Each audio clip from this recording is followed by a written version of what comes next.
ಇತ್ತೀಚೆಗೆ ಕೆಲಸ ಮಾಡೋದಕ್ಕೆ ಸ್ವಲ್ಪ ಮನಸ್ಸು ಬರುವುದು ಕಡಿಮೆ.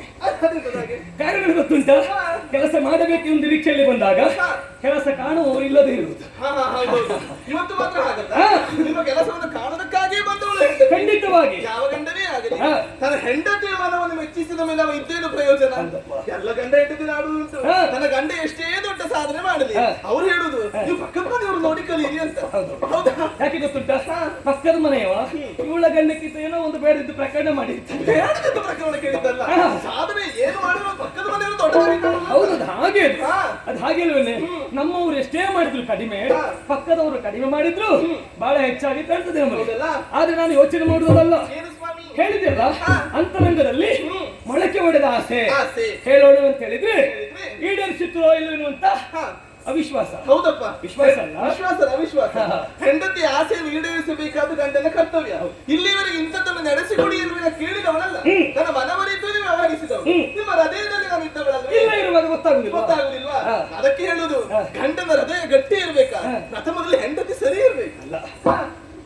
ಗಂಡನ ಹೃದಯ ಗಟ್ಟಿ ಇರ್ಬೇಕು ಅಂತಾದ್ರೆ ಹೆಂಡತಿ ಮನಸ್ಸು ಸರಿ ಇರ್ಬೇಕು. ಹೆಂಡತಿಯ ಮನಸ್ಸು ಸರಿ ಇರ್ಬೇಕಾ, ಗಂಡನ ರಸ್ತೆ ಗಟ್ಟಿ ಇರ್ಬೇಕು. ಹಾಗಾಯ್ತಾ? ಅದೇನೋ ಲೋಕದ ಪಾಲನ ಕರ್ತು ಎನ್ನೆನಿಸಿಕೊಂಡ ಮಹಾವಿಷ್ಣುವಿಗೆ ಗೊತ್ತಿತ್ತು. ಹೌದಪ್ಪ, ಹಾಗಾಗಿ ನಿನ್ನನ್ನು ಪಾಲಿಸಿದಲ್ವೇ ನೀನು. ಇಲ್ಲದಿದ್ರೆ ನಿನ್ನನ್ನು ಪಾಲಿಸುವುದು ಬಹಳ ಕಷ್ಟ ಅಲ್ವೇ? ನೀ ಎಲ್ಲಿಯಾದ್ರೂ ನಿಂತಲ್ಲಿ ನಿಲ್ತೀಯ ನೀನು. ಇಂದಿರಾ ರಮಣ ಎನ್ನುವಾಗ ಕರೆಯುವುದು ಖಂಡಿತವಾಗಿ. ಮನೆಗೆ ಬಂದ ಗಂಡ ಆದ್ರೆ ಇಂದಿರ, ಹೆಣ್ಣಾದ್ರೆ ಇಂದಿರೆ. ಇಂದಿರುವ ಉಳಿದಾರಲ್ಲ, ನನ್ನನ್ನು ಶಾಶ್ವತವಾಗಿ ಇರಿಸಿಕೊಂಡವರೊಬ್ಬರಿದ್ದಾರೆ, ಅವನೇ ಶ್ರೀನಾಥ ತಾನೆ. ಹೌದಪ್ಪ, ಹಾಗಾಗಿ ನೀನು ನನ್ನೊಂದಿಗೆ ಸದಾಕಾಲ ಇರುವವಳು. ಲಕ್ಷ್ಮಿ, ಅಂತರಂಗದ ಆಸೆ ಏನು ಹಾಗೆ ಬಹಿರಂಗ ಪಡಿಸಿದ್ದೆ ಹೌದು ಅಂತಾದ್ರೆ ಸ್ವಲ್ಪವೂ ಯೋಚಿಸಬೇಕಾದ ಅಗತ್ಯ ಇಲ್ಲ. ನೀನು ಯಾವುದನ್ನ ಆಶಿಸುತ್ತೀಯೋ ಅದನ್ನ ವಿಳಂಬ ಮಾಡದೆ ಕರುಣಿಸುತ್ತೇನೆ, ವಿಶ್ವಾಸ ಇಟ್ಟು ಹೇಳು. ಹಾಗೆ ಗಟ್ಟಿ ಧೈರ್ಯದಲ್ಲಿ ಹೇಳ್ತೇನೆ.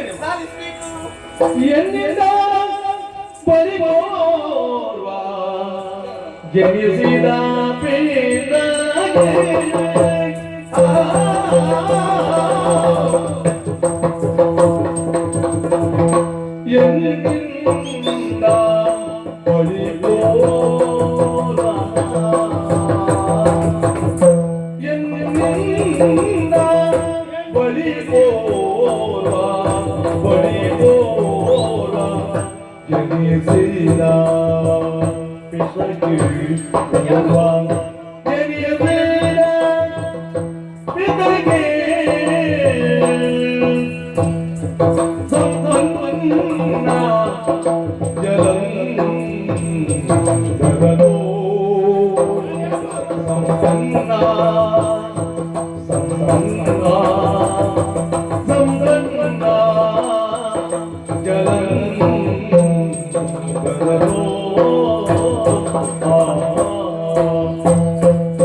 ಎನ್ನ ಅನುಜನ ಕಣ್ಣಾರೆ ಕಾಣಬೇಕು ಅನುಜನ ಕಣ್ಣಾರೆ ಕಾಣಬೇಕು ಪುಣ್ಯದಿ ಎನಗರೆಯಿತು ಎನ್ನ ಪುಣ್ಯದಿ ಎನಗರೆಯಿತು ಅನುಜನ ಕಣ್ಣಾರೆ ಕಾಣಬೇಕು ಕಣ್ಣಾರೆ ಕಾಣಬೇಕು ಅನುಜನ ಕಣ್ಣಾರೆ ಕಾಣಬೇಕು ಪುಣ್ಯದಿನಗರಿದು ಎನ್ನ ಅನುಜನ ಕಣ್ಣಾರೆ ಕಾಣಬೇಕು ಅನುಜನ ಕಣ್ಣಾರೆ ಕಾಣಬೇಕು ಅನುಜನ ಕಣ್ಣಾರೆ ಕಾಣಬೇಕು ಎನ್ನಿಂದ ಬಳಿದೋ ಮನೆಸಿದ ಪಿತಗೆ ತಪ್ಪನ್ನ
ಅನುಜನ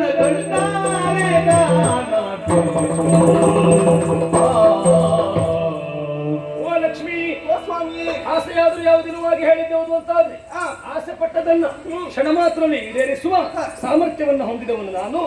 ಏನು ವಾಂಛೆ ಇರುವಾಗಿ ಹೇಳು. ಇವತ್ತು ನೀವು ಮಾತಾಡಿದ ಶುಭಕರಾಯ್ತು ಗೊತ್ತಂದ್ರೆ ಅದು ಗೊತ್ತಾಗಿ ಮಾತನಾಡಿ. ಯಾವುದು ಇಲ್ಲದಿದ್ದರೆ ಮತ್ತೆ ನೀನು ಸ್ವಲ್ಪ ನಿಂತುಕೊಳ್ಳೋದು, ಮತ್ತೆ ಮಾತನಾಡೋದು, ಮತ್ತು ಉದ್ದ ಆಗೋದು ಬೇಡಲ್ಲ. ಹಾಗೆ ಹೇಳಿದ್ದಲ್ಲ, ನಾನು ಈ ವಿಚಾರವನ್ನು ನಿಮ್ಮಲ್ಲಿ ಆಡಿದಾಗ ಇಲ್ಲಿ ನೀವು ಸಿಟ್ಟು ಮಾಡ್ತೀರಿ ಇಲ್ವಾಗಿ? ಯಾವ ಕಾರಣಕ್ಕೂ ನಿನ್ನ ಮೇಲೆ ಸಿಟ್ಟು ಮಾಡುವುದಿಲ್ಲ. ಶ್ರೀಮುಖದಲ್ಲಿ ಸಿಟ್ಟು ಬರೋದು ಯಾವ ಪ್ರಸಂಗದವರು ಕಂಡದುಂಟ? ಬರುವುದಿಲ್ಲ. ಇಲ್ಲಪ್ಪ, ಯಾರಾದ್ರೂ ಹಾಗೆಯಾಗಿ ಮನಸ್ಸಿನ ವಿಚಾರವನ್ನು ಇಟ್ಟುಕೊಂಡು ಬಂದ್ರು ಅಂತಾದ್ರೆ ಒಂದು ನಗೆ ಸಾಕು. ಹೌದು, ಈ ನಗೆಯವರನ್ನು ಹೊಂಟ ಹಾಗೆ ಯಾರನ್ನ ಹಾಗೆ ಕೊಲ್ಲುವರ ನಗೆ ಸಾಕು. ಅದಂತ ನಗೆಯಿಂದ ನಗೆಗಳನ್ನು ಗೆದ್ದದ್ದು ಉಂಟು. ಉಂಟೇ ಉಂಟಾ? ಹೌದಾ ಹಾ. ಮತ್ತೆ ಶುಕ ಮಹರ್ಷಿ ಹೌದಂತೆ ನಮ್ಮ ರಾಜ್ಯದಲ್ಲಿದ್ದವರಿಗೆ ಗೊತ್ತುಂಟು ಈ ಪರಿಸರದಲ್ಲಿ ಇದ್ದವರಿಗೆ ನಿಮ್ಮ ಬಗ್ಗೆ ಗೊತ್ತಿಲ್ಲ ಗೊತ್ತುಂಟು. ಇಲ್ಲಿ ಗೊತ್ತಿದೆ ಈ ಪರಿಸರ ಮಾತ್ರ ಅಲ್ಲ ಎಲ್ಲಾ ಪರಿಸರಕ್ಕೂ ಗೊತ್ತು. ಹೌದಪ್ಪ ಲೋಕನಾಯಕನೇ ನಿಲ್ಲಿಸಿಕೊಂಡವರು ಹೌದೇ ಹೌದು ಆದ್ರೆ ಈಗ ವಿಚಾರ ಬೇರೆ ಯಾವುದು ಅಲ್ಲ ಹಾ. ಇದು ಇದು ಇದು ನನ್ನದೇ ಸರಿ ಉಂಟು. ನಿಮ್ಮದು ಸರಿ ಉಂಟು ಅನ್ನೋದು ಹೇಳಿದಲ್ಲ ಅದು ಅದು ಯಾವುದು? ಅದು ಇದು ಅದು ಇದು ಸೇರಿದ್ರೆ ಯಾವುದು? ಉಂಟು ಒಂದು ತಿರುಗಾಟ ಮಾಡುವಂತ ತಿರುಗಾಟ ಮಾಡುವುದೇನೋ ಸರಿ. ಗರುಡನನ್ನು ಕರೀರಿ ಹಾ. ಹೋಗು ಅಲ್ಲ ಗರುಡನ್ನ ಕರೆಯುವುದೇನೋ ಸರಿ. ಹಾ. ಹೋಗಬಹುದು. ತಿರುಗಾಟಕ್ಕೆ ಹೋಗುವಾಗ ಎಲ್ಲಿಗೆ ಅಂತ ಗೊತ್ತಿರ್ಬೇಕು. ಅಯ್ಯೋ ಎಲ್ಲಿಗೆ ನಾವು ಒಂದು ಕಡೆ ಬಿಡುವಾಗ ಮತ್ತೊಂದು ಕಡೆ ಗಟ್ಟಿ ಮಾಡ್ಕೊಳ್ಳೋದು. ಹೌದೌದು ಹೌದು ಆದ್ರೆ ನಾನು ಮಾತ್ರ ಹಾಗೆ ನೀವು ಎಲ್ಲಿವರೆಗೆ ಇರ್ತೀರೋ ಅಲ್ಲಿವರೆಗೂ ಇಲ್ಲೇ ಇರಬೇಕು ಅನ್ನೋ ತೀರ್ಮಾನ ಮಾಡಿದ್ದು ಮತ್ತೆ ಆಯ್ತಪ್ಪ, ಅದು ನಿನಗೆ ವಿಶ್ವಾಸ ಉಂಟು. ಯಾವುದು? ನಾನು ಸದ್ಯಕ್ಕೆ ಇದು ಬಿಡುತ್ತಿಲ್ಲ ಅಂತ. ಹಾ. ನಮ್ಮದ್ದಲ್ಲ ಇದು. ನಮ್ಮದೇ ಅಲ್ವಾ? ಬಿಡಬೇಕು ಅಂತಾದ್ರೆ ಕೊಟ್ಟವಳು ಹೇಳ್ಬೇಕು. ಹೌದೇ ಹೌದು ಬಿಡು ಅಂತ. ಹಾ ಹೌದಾ ನಮ್ಮ ಅಮ್ಮ ಹೇಳಿದ್ರೆ ಬಿಡ್ತೇನೆ. ಹೌದಾ ಕೊಟ್ಟ ಅಮ್ಮ. ಕೊಟ್ಟ ಅಲ್ಲ ಅವಳು ಹೇಳುದಿಲ್ಲ ನೀವು ಬಿಡುದು ಹಾಗಿರುವಾಗ ಹಾ. ಈಗ ತಿರುಗಾಟದ ಎಲ್ಲಿ ಗೊತ್ತುಂಟಾ ಎಲ್ಲಿ? ಇದು ಶೋಣಿತಕ್ಕೆ ಒಂದು ಹೋಗಿ ಬರುವಂತ ಶೋಣಿತ. ಹೌದು ಶೋಣಿತದಲ್ಲಿರುವುದು ರಕ್ಕಸರ ವಾಸಸ್ಥಾನ ಶೋಣಿತಕ್ಕೆ. ಹೌದು. ನಾವು ರಕ್ಕಸರನ್ನ ಕಾಣುವುದು ಶೋಣಿತಕ್ಕೆ ಹೋಗುದು ಬೇಡ. ದೇವಲೋಕಕ್ಕೆ ಹೋಗುವ. ಯಾಕೆ? ಆಗಾಗ ಬರ್ತಾರೆ ಅವರಲ್ಲಿ. ಅದು ಆಗಾಗ ಬರುದು ಹಾ. ಇಲ್ಲಿ ಶಾಶ್ವತವಾಗಿದ್ದಾರೆ ಶೋಣಿತದಲ್ಲ. ಹೌದು ಯಾವ ರಕ್ಕಸರ? ರಕ್ಕಸ ಅಂತ ಹೇಳಿದಲ್ಲ ಮತ್ತೆ? ಹೌದು ಅದರ ಸಂಬಂಧೇ ಹೌದು ನಿಮಗೆ ರಕ್ಕಸರ ಸಂಬಂಧ ಉಂಟು ಮತ್ತೆ? ಎಂತದ್ದು ಸ್ವಾಮಿ ರಕ್ಕಸರು ನನಗೆ ಸಂಬಂಧಿಕರ ಅಲ್ಲ ಸಂಬಂಧ ಅಂತ ಹೇಳಿ. ಇದು ಬೇರೆ ಯಾರು ಅಲ್ಲ ಹಾ. ನಿಮ್ಮ ಭಾವ ಭಾವ ನನ್ನ ಭಾವ ಪರಮೇಶ್ವರ ದೇವರು ರಕ್ಕಸನ. ಯಾರು ಹೇಳಿದ್ದು ಹಾ. ಅಯ್ಯೋ ನನ್ನ ಸಹೋದರ ಹೌದು. ರಕ್ಕಸ ಅಂತ ಹೇಳುದ ಅಲ್ಲ ಮತ್ತೆ ನೀನು ಯಾರು ಹಾ. ವಿಶ್ವನಾಥನನ್ನು ಕಾಣದ ಕೈಗೆ ಹೊಟ್ಟದಲ್ಲ ಮತ್ತೆ? ವಿಶ್ವನಾಥ ರಕ್ಕಸನ ಅದೇ ಹೇಳು. ಮತ್ತೆ ಹಾ. ಭಾವ ಅಂತ ಹೇಳಿದ್ರೆ ಯಾರು ಹಾ. ನನ್ನ ಬಳಿಕ ಇನ್ನೊಬ್ಬರು ಹುಟ್ಟಿಕೊಂಡವನಿದ್ದಾನೆ ಒಂದೊಮ್ಮೆ ವಿಶ್ವನಾಥ ರಕ್ಕಸ ಆಗುದಿಲ್ಲ. ಹಾ. ಈ ಕೆಲವು ನಾಗರಾಜ ರಕ್ಕಸ ಆಗುತ್ತದೆ. ಈ ಸರ್ಪ ಜಾತಿಯಲ್ಲಿ ರಕ್ಕಸ ಸರ್ಪಗಳು ಅಂತ ಕೆಲವಿದ್ದಾರೆ. ಹೌದಾ ಹೌದು. ಜಾತಿ ಯಾರ್ಯಾರ ಸುದ್ದಿ ನಮ್ಗೆ ಬೇಡ. ಹೌದಾ ಹಾಗಿರುವಾಗ ಹಾ. ಈಗ ನನ್ನಿಂದ ಬಳಿಕವರು ಹುಟ್ಟಿಕೊಂಡವನೊಬ್ಬನಿದ್ದಾನೆ ನಿನ್ನಿಂದ ಬಳಿಕುವ ಹೌದು ಶೋಣಿತದಲ್ಲ. ಶೋಣಿತದಲ್ಲಿ ಅಲ್ಲ ನಾನು ಹುಟ್ಟಿದ ಸ್ಥಳದಲ್ಲೇ ಹುಟ್ಟಿಕೊಂಡವರು ಎಲ್ಲಿ? ನಾನು ಎಲ್ಲಿ ಹುಟ್ಟಿದ್ದೇನೆ ನೀವು ಸಮುದ್ರದಲ್ಲಿ ಶರದಿಯಲ್ಲಿ ಹುಟ್ಟಿದ್ದು ಹೌದು. ಆ ಬಳಿಕ ಮತ್ತೊಬ್ಬರು ಹುಟ್ಟಿಕೊಂಡವನು ನನ್ನ ಪಿತನಿಗೆ ಶರದಿ. ಶರದಿಯಲ್ಲಿ ಹಾ. ಹೇಗೆ? ಆ ಸಂಬಂಧದಲ್ಲಿ ನನ್ನ ನಂತರದಲ್ಲಿ ಹುಟ್ಟಿದವ ಎಂತ ಆಗ್ಬೇಕು ನಂತರದಲ್ಲಿ ಹುಟ್ಟಿದವ ತಮ್ಮ. ಸಹೋದರನಾಗ್ಬೇಕು ತಮ್ಮನಲ್ವಾ ಆ ತಮ್ಮನನ್ನೇ ಕಾಣುವುದಕ್ಕಾಗಿ ಹೊರಟು ನಿಂತದ್ದು ಈಗ ನಾನು. ತಮ್ಮನನ್ನ ಕಾಣುವುದಕ್ಕೆ. ಹೌದು ಈಗ ತಮ್ಮ ಶರದಿಯಲ್ಲಿ ಯಾರು ಏನು ಎಂತದ್ದು?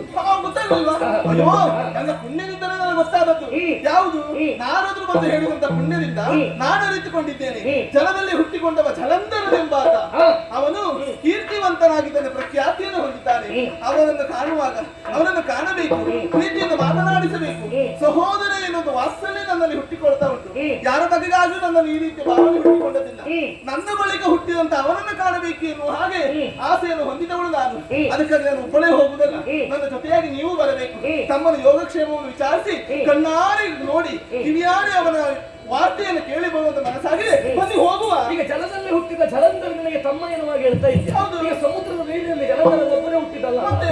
ಅಲ್ಲಿ ಎಷ್ಟು ಪ್ರಾಣಿಗಳು ಹುಟ್ಕೊಳ್ಳಿಲ್ಲ ಜಲಚರ. ಅದೆಂತದೀಗ? ಏನೇ ಇದು?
ಹೋದ್ರೆ ಮತ್ತೇನೆ ನನಗೆ ಸಂತೋಷ ಆದದ್ದು ನೋಡಿ. ಸಂತೋಷ ಆಯ್ತು. ಭಾವನನ್ನ ಕಾರಣಕ್ಕೆ ಹೋಗಬೇಕು ಎನ್ನುವ ಕಾರಣಕ್ಕಾಗಿ ಹಾ. ಕೈ ಹಿಡಿದು ಕುಳಿತದ್ದು. ಹೌದಪ್ಪ. ಎಷ್ಟು ದಿವಸ ಆಯ್ತು ಈ ಕುಳಿತದ್ದು? ಯಾಕೆ ಗೊತ್ತುಂಟಾ, ಹಾ. ನನ್ನ ಹೆಂಡತಿಯ ಸಂಸಾರ ಬಹಳ ದೊಡ್ಡ ಉಂಟಲ್ಲ. ಹೌದೇ ಹೌದು. ಹೌದೌದು. ಹಾ. ಅದೇ ಸಂತೋಷ. ದೊಡ್ಡದಾದ ಸಂಸಾರದಲ್ಲೇ ಹುಟ್ಟಿಕೊಂಡು ಹೌದೌದು. ಹಾಗೆ ಅಲ್ವಾ? ಹಾ. ಹಾ. ಆದ್ರೆ ಸಂಸಾರದಲ್ಲಿ ಎಲ್ಲರೂ ಒಂದೇ ರೀತಿ ಇಲ್ಲ ಮತ್ತೆ. ಹಾಗಿರುವುದಿಲ್ಲ. ಬೇರೆ ಬೇರೆ ಬೇರೆ ಬೇರೆ ಇದ್ದಾರೆ. ಹೌದೌದು. ಹೌದು. ಯಾರ್ಯಾರು? ಬೇರೆ ಬೇರೆ ಜಾತಿಯವರು ನಿನ್ನ ಸಂಸಾರದಲ್ಲಿ ಇದ್ದಾರೆ. ಅಲ್ಲಿ ಬೇರೆ ಬೇರೆ ಜಾತಿಯವರೆಲ್ಲ ಇದ್ದಾರಾ? ಹೌದು, ಮತ್ತೆ ಎಂತದ್ದು? ಹೇಳಿದೆಲ್ಲ, ಯಾವುದು? ಜಲದಲ್ಲಿ ನಿನಗಿಂತ ಆಮೇಲೆ ಹುಟ್ಟಿದವ ಹಾ. ಜಲಂಧರ, ಎಂಬಾತ ನಿನಗೆ ಸಹೋದರ. ಸಹೋದರ, ತಮ್ಮ ಎನ್ನುವಾಗ ಹೇಳ್ತಾ ಇದ್ದ. ಹೌದು. ಈಗ ಜಲದಲ್ಲಿ ಹುಟ್ಟಿದ ಜಲಂಧರ ತಮ್ಮ ಅಂತಾದ್ರೆ ಹಾ. ಅದೇ ಜಲದಲ್ಲಿ ಯಾರು ಹುಟ್ಟಿದ್ರು ಸಂಬಂಧಿಕರಾಗಬೇಕು ನಿನಗೆ. ಹಾ, ಹಾ, ಹಾ. ಆ ಸಮುದ್ರದಲ್ಲಿ ಹಾ. ತಮ್ಮ ನಾನು ವೇಷ ಮಾಡಿದ್ದು ಬಹಳಷ್ಟು ಇದೆ ಅಲ್ಲಿ. ಹೌದೇ ಹೌದು. ಯಾವ್ದು ಹೇಳು? ಆ ಮತ್ಸ್ಯ. ಮತ್ಸ್ಯಾವತಾರ. ಹೌದೌದು. ಎಂತೆಂತ ಮೀನುಗಳಿದ್ದಾವೆ ಅದು ಸಮುದ್ರದಲ್ಲಿ. ನೀರಿನ ಬಗ್ಗೆ ನಿಮಗೆ ಹಿಡಿತ ಇಲ್ಲದೆ ಯಾರಿಗೆ ಇರ್ತದೆ? ಹಾ. ನೀನು ನೋಡಿದ್ರೆ ಇದು ಇಂಥದ್ದೇ ಜಾತಿಯ ಪ್ರಭೇದದ ಮೀನು ಅಂತ ನೀವು ಮಾಡ್ತೀರಿ. ಹೌದಪ್ಪ, ನಾನು ಅದ್ರ ಜೊತೆಗೆ ಇದ್ದದಲ್ವಾ. ಈಗ ಜಲಂಧರ ಸಹೋದರನಾದ್ರೆ ಹಾ. ಮೀನು ಹೌದು, ಕಟಕ ಹೌದು. ಹಾ, ಹಾ. ಕಟಕ ಅಂದ್ರೆ ಅದು ಕುಕ್ತದೆ ನೋಡಿ. ಹಾ, ಹಾ, ಹಾ. ಅದು ಹೌದು. ಸಮುದ್ರದಲ್ಲಿ ನೀರಾನೆಗಳಿರ್ತವೆ, ಹೌದು. ಇನ್ನು ಅನೇಕ ಅನೇಕ ಪ್ರಾಣಿಗಳಿರ್ತವೆ. ಹಾ. ಈಗ ಸಮುದ್ರದಲ್ಲಿದ್ದಂತೆ ಎಲ್ಲಾ ಜಲಚರ ಪ್ರಾಣಿಗಳು ನಿನಗೆ ಅಣ್ಣನೋ ಹಾ. ತಮ್ಮನೋ ಯಾವ್ದಾದ್ರು ಒಂದು ಸಂಬಂಧ ಆಗ್ಲೇಬೇಕು ತಾನೆ. ಹಾ, ಹಾ, ಹಾ. ಈಗ ಅವೆಲ್ಲ ಸಂಬಂಧಕ್ಕೆ ಒಪ್ಪುದಾದ್ರೆ ಹಾ. ಜಲಂಧರನ್ನ ನಾನು ಒಪ್ತೇನೆ ಸಂಬಂಧ. ಹೌದಾ? ಹೌದು. ಈಗ ನೀವು ನೀ ಅದನ್ನ ಒಪ್ತೀಯಾ? ಅದನ್ನು ಒಪ್ಪುವುದೆಂತ ಹಾ, ಹೌದು. ಏನು ಸ್ವಾಮಿ? ಹಾ. ಪ್ರಾಣಿ ಪ್ರಭೇದವೇ ಬೇರೆ, ಹಾ. ಜೀವ ಪ್ರಭೇದವೇ ಬೇರೆ. ಹಾ. ಹೌದಾ? ಈಗ ಪ್ರಾಣಿಗಳಿಗೆ ನನಗೆ ಸಂಬಂಧ ಉಂಟಂತ ನಾನು ಆಡಿದ್ದಲ್ಲ. ನಾನು ಹುಟ್ಟಿದ ಬಳಿಕ ನನ್ನಂತೆಯೇ ಹಾಗೆ ಒಬ್ಬ ಜೀವಿ ಹುಟ್ಟಿಕೊಂಡಿದ್ದಾನೆ. ಹೌದಾ? ಪ್ರಾಣಿ ಪ್ರಭೇದಗಳ ಬಗ್ಗೆ ಬಹಳಷ್ಟು ರೀತಿ ಹುಟ್ಟಿರಬಹುದು. ಇಂಥ ಒಬ್ಬ ಜಲಂಧರನಾಗಿ ಒಬ್ಬ ವ್ಯಕ್ತಿ ಹುಟ್ಟಿಕೊಂಡದ್ದುಂಟ? ಇಲ್ಲವೇ ಇಲ್ಲ. ಇಲ್ಲಿವರೆಗೆ ಹುಟ್ಟಿಕೊಂಡದ್ದಿಲ್ಲ. ಹಾ. ಆದುದರಿಂದ ಪ್ರಾಣಿಗಳು ಹುಟ್ಟಿದ ಮೇಲೆ ಒಂದು ಜೀವರಾಶಿ ಹುಟ್ಟಿಕೊಳ್ಳುವ ಜೀವಿ ಹುಟ್ಟಿಕೊಳ್ತದಂತಾದ್ರೆ ಅದು ಇವನು ಪ್ರಥಮ ತಾನೇ. ಅದು ಒಂದೇ ಗೊತ್ತುಂಟಾ, ಎಂತದು? ನೀನು ಇವತ್ತು ಹಾಗೆ ಮಾಡಿದ್ರಿಂದ ಮುಂದಾಗುವುದೇ ಗೊತ್ತುಂಟಾ. ಏನು? ತನಗಿಂತ ಯಾವುದರಲ್ಲಿ ಆದ್ರೂ ಶ್ರೇಷ್ಠತೆ ಕಂಡು ಬಂದಾಗ ಅವರು ನಮ್ಮ ಸಂಬಂಧಿಕರು ಅಂತ ಹೇಳಿದ್ರೆ ನಮ್ಮನ್ನ ನಂಬಿದವರು ಅದನ್ನೇ ಮಾಡ್ತಾರೆ ಮುಂದೆ. ಹಾಗಾಯ್ತಾ? ಯಾರಲ್ಲಿ ಯಾವುದು ಉಂಟು ಅವರೇ ನಮಗೆ ಸಂಬಂಧಿಕರೆನ್ನುವಾಗ ಹೇಳಿಕೊಳ್ತಾರೆ. ಹೌದಾ? ಹೌದ್ರ ಇಲ್ವಾ? ಪರಿಣಾಮದಲ್ಲಿ ಏನೇ ಆಗಲಿ ಮತ್ತೆ ಎದುರಿಸಿಕೊಳ್ಳೋಣ. ಆದ್ರೆ ಇಂದು ಮಾತ್ರ ಹಾಗಲ್ಲ. ನನಗೆ ಹೋಗಲೇಬೇಕು ಎನ್ನುವ ಮನಸ್ಸಾಗಿದೆ. ನನಗೆ ನೀವು ಮಾತನ್ನು ಕೊಟ್ಟವರಿದ್ದೀರಿ, ನನ್ನ ಆಸೆಯನ್ನು ಈಡೇರಿಸ್ತೀರಿ ಎನ್ನುವ ಹಾಗೆ. ಮಾತು ತಪ್ಪುದುಂಟ ನೀವು? ಒಂದು ಕೆಲಸ ಮಾಡೋಣ, ಎಂತದು? ನಿನ್ನಕ್ಕೆ ಜಲಂಧರನ ಮೇಲೆ ಅತಿಯಾದ ಪ್ರೀತಿ, ಅತಿಯಾದ ಪ್ರೀತಿ ಹೆಚ್ಚಾಗಿದೆ. ನಿನ್ನ ತಮ್ಮ ನಿನ್ನನ್ನ ಗೌರವದಿಂದ ಕಾಣ್ತಾರೆ. ಹಾ. ಅಕ್ಕ ಬಾವ ಬಂದರು ಅಂತಾದ್ರೆ ಸಂತೋಷದಿಂದ ಸೇವೆ ಮಾಡ್ತಾರೆ. ಅದರಲ್ಲಿ ಅವನಿಗೆ ಮದುವೆ ಆಗಿದೆ ಅಂತೆ. ಹೌದಾ? ಹೌದು. ಮದುವೆ ಆಗಿದೆ. ಹಾ. ಹೇಳಿಕೆ ಮಾಡ್ಲಿಲ್ಲ ನನಗೆ. ನನಗೆ ಈಗ ನಾರದರಿಂದ ಗೊತ್ತಾದದ್ದು, ಅವನಿಗೆ ಗೊತ್ತಾಗಲು ಹೇಳಿಕೆ ಮಾಡ್ತಾ ಇದ್ದ. ಪಾಪ ಅವನಿಗೂ ವಿಷಯ ಗೊತ್ತಿಲ್ಲ. ಅವನಿಗೆ ಗೊತ್ತಿಲ್ಲ. ಅವನು ನಿನ್ನಾಗೆ ಕಾಣಬೇಕು ಕಾಣಬೇಕು ಅಂತ ತವಕದಲ್ಲಿರಬಹುದು. ಆ ವಾತ್ಸಲ್ಯವೇ ನನಗೆ ಅಳಿತಾ ಇದ್ದದ್ದು. ಒಂದು ಕೆಲಸ ಮಾಡೋಣ, ಎಂತದು? ಅವನ ಅಂತರಂಗದಲ್ಲಿ ಅಕ್ಕ ಭಾವನನ್ನ ಕಾಣಬೇಕೆನ್ನುವ ಆಸೆಗಳಿದ್ದದ್ದು ಹೌದು ಅಂತಾದ್ರೆ, ನಮ್ಮ ಮೇಲೆ ಪೂಜ್ಯನೀಯ ಭಾವನೆ ಇಟ್ಟದ್ದು ಹೌದು ಅಂತಾದ್ರೆ, ಆ ಭಾವ ಎನ್ನುವುದು ಈ ಭಾವನೆ ಮೇಲೆ ಎಷ್ಟು ಪರಿಣಾಮ ಕೊಡ್ತದೆ ಅಂತ ಕಾಣಬೇಕು. ಅಂತ ಏನ್ ಮಾಡುದು? ಕಾಣಬೇಕು ಅಂತ ಆದ್ರೆ ನಾವೇ ಹೋಗಿ ನೋಡುವ. ನಾವೇ ಹೋಗಿ ನೋಡಿದ್ರೆ ಮುಖಕ್ಕೆ ತಕ್ಕಂತೆ ಮನೆ ಹಾಕುವವರು ಎಷ್ಟು ಮಂದಿ ಇಲ್ಲ? ನಾವು ಹೋದಾಗ ಒಂದು ಮಂಗಳ ಆರತಿ ಮಾಡಿ ಕಟ್ಟಿಕೊಳ್ತಾನೆ. ಹೌದಪ್ಪ, ಮತ್ತೆ ನೀನೊಂದು ಮಂಗಳಾರತಿ ಆಗದೆ ನಿಲ್ಲುವುದೇ ಇಲ್ಲ ಅಲ್ಲಿ. ಎಂತ ಹೇಳುದು ನೀವು? ಹೌದಷ್ಟು ಆಗಿ ಆಗ್ತದೆ. ಹಾಗಿರುವಾಗ ನಾವಲ್ಲಿಗೆ ಹೋದದ್ದು ಹೌದು ಅಂತ ಆದ್ರೆ, ನಿಜ ರೂಪದಲ್ಲಿ ನಮ್ಮನ್ನ ಕಂಡವರು ಎಂತವರಾದ್ರೂ ವಿರೋಧ ಮಾಡುವುದಿಲ್ಲ. ಲಕ್ಷ್ಮೀನಾರಾಯಣರ ಮನೆಗೆ ಬಂದರು ಎನ್ನುವ ಅಲ್ವಾ? ಹೌದು. ಒಂದು ಕೆಲಸ ಮಾಡೋಣ, ನಿನ್ನ ತಮ್ಮನ ಭಕ್ತಿ ಭಾವ ಎಷ್ಟು ಎನ್ನುವುದನ್ನು ತಿಳಿಯುವುದಕ್ಕಾಗಿ ಈಗ ನಾವಿಬ್ಬರು ಶ್ರೇಷ್ಠ ದಂಪತಿಗಳು. ಹೌದು ಅಲ್ವಾ? ಆದಿ ದಂಪತಿಗಳು ಹೌದು, ನವ ದಂಪತಿಗಳು ಹೌದು. ಆದಿ ದಂಪತಿಗಳು ಯಾರು ಕೇಳಿದ್ರೆ ಲಕ್ಷ್ಮೀನಾರಾಯಣ, ಹೌದೇ ಹೌದು. ನವ ದಂಪತಿಗಳು ಲಕ್ಷ್ಮೀನಾರಾಯಣ. ಲಕ್ಷ್ಮೀನಾರಾಯಣರು. ಇಲ್ಲಿ ನವ ದಂಪತಿಗಳಾಗಿರೋಣ. ಇಲ್ಲಿ ಈಗ ಆದಿ ದಂಪತಿಗಳು ಅಂತಂದ್ರೆ ಬಹಳ ಹಳಬ್ರಲ್ವಾ? ಅದು ಬಹಳ ಹೌದು. ಅದೇ ವಯಸ್ಸಾದ ದಂಪತಿಗಳಾಗಿ ನಾವಲ್ಲಿ ಹೋದ್ರೆ ಹೇಗೆ? ಎಂತದ? ಒಂದು ವೇಷ ಮಾಡಿ. ವೇಷವ? ಹೌದು. ನಾನೆಂತ ವೇಷ ಮಾಡುದು? ನೀನು ಮುದುಕಿ ಆಗ್ಬೇಕು, ಅಜ್ಜಿ ನೀನಾಗ್ಬೇಕು, ಅಜ್ಜ ನಾನಾಗ್ತೇನೆ. ಹೋಗಿದ್ರು ತೊಂದ್ರೆ ಇಲ್ಲ ಬಿಡಿ. ಅದು ಒಳ್ಳೆ ವೇಷ. ನನಗೆಲ್ಲ ಬರುವಾಗ ಒಳ್ಳೆ ವೇಷ ಅಂತ ಹೇಳುದು, ಆಮೇಲೆ ಬರೀ ಇಂಥದ್ದೇ ವೇಷ. ಏನು ಮಾಡೋಣ ಹೇಳು? ನೀನು ಬರುವಾಗ ಒಳ್ಳೆ ವೇಷ ಮಾಡ್ತೀನಿ ಇಲ್ಲಿ ಇಟ್ಟುಕೊಂಡದ್ದು. ಒಂದು ಮೇಲೆ ಪೂರ್ತಿ ಮಾಡಿದ ವೇಷ ಎಲ್ಲ ಮುದುಕಿ ಆಗಾದಲ್ಲ. ಸುಮ್ಮನೆ ನೀವು ಎಂತ? ನನ್ನ ತಮ್ಮನೆಲ್ಲ ಕಾಣುವಾಗ ಚಂದದಲ್ಲಿ ಹೋಗ್ಬೇಕು ಅಂತ ಆಸೆ ಇತ್ತು. ಈಗ ಹೋದ್ರೆ ಅವನ ಎಂತ ತಿಳಿಲಿಕ್ಕಿಲ್ಲ. ಅವನ ಪರೀಕ್ಷೆ ಮಾಡುವುದಕ್ಕೆ ಮಾತ್ರ. ನನ್ನ ಅಕ್ಕನಿಗೆ ಇಷ್ಟು ವಯಸ್ಸು ಆಯ್ತು ಅನ್ಕೊಳ್ಳೋದಿಲ್ವಾ? ಅಲ್ಲದೇ ಇದ್ರು ಅನ್ಕೊಳ್ತಾರೆ ಬಿಟ್ಟು. ಸುಮ್ಮನೆ ಹಾಗೆ ಹಾಗಾಗಿ ನಾವಿಬ್ಬರು ವೃದ್ಧ ದಂಪತಿಗಳಾಗಿ ಹೋಗೋಣ. ಆ ವೇಷವನ್ನು ಅಂತೂ ಹೋಗುದು. ಖಂಡಿತ. ಅವರ ಮನದಲ್ಲಿ ಯಾವ ವಿಚಾರ ಉಂಟು ನಮ್ಮ ಕುರಿತಾಗಿ ತಿಳಿದೆ. ನಾವಂದುಕೊಂಡ ಹಾಗೆ ಅವನ ಅಂತರಂಗದ ಭಕ್ತಿ ಇದ್ದರೆ ನಿಜ ಲಕ್ಷ್ಮೀನಾರಾಯಣರಾಗಿ ಮೈದವರು. ಹೌದಾ? ಅಲ್ವಾ? ಪರೀಕ್ಷೆ ಮಾಡಬೇಕು. ವೇಷ ಮಾಡುವ. ವೇಷ ಮಾಡುವ. ಎಲ್ಲ ಸಿದ್ಧ ಉಂಟಾ? ನಾನು ಪ್ರಥಮ ಮಾಡ್ತೇನೆ. ನಾನು ವೇಷ ಮಾಡೋದು ನೀವು. ಆಯ್ತು.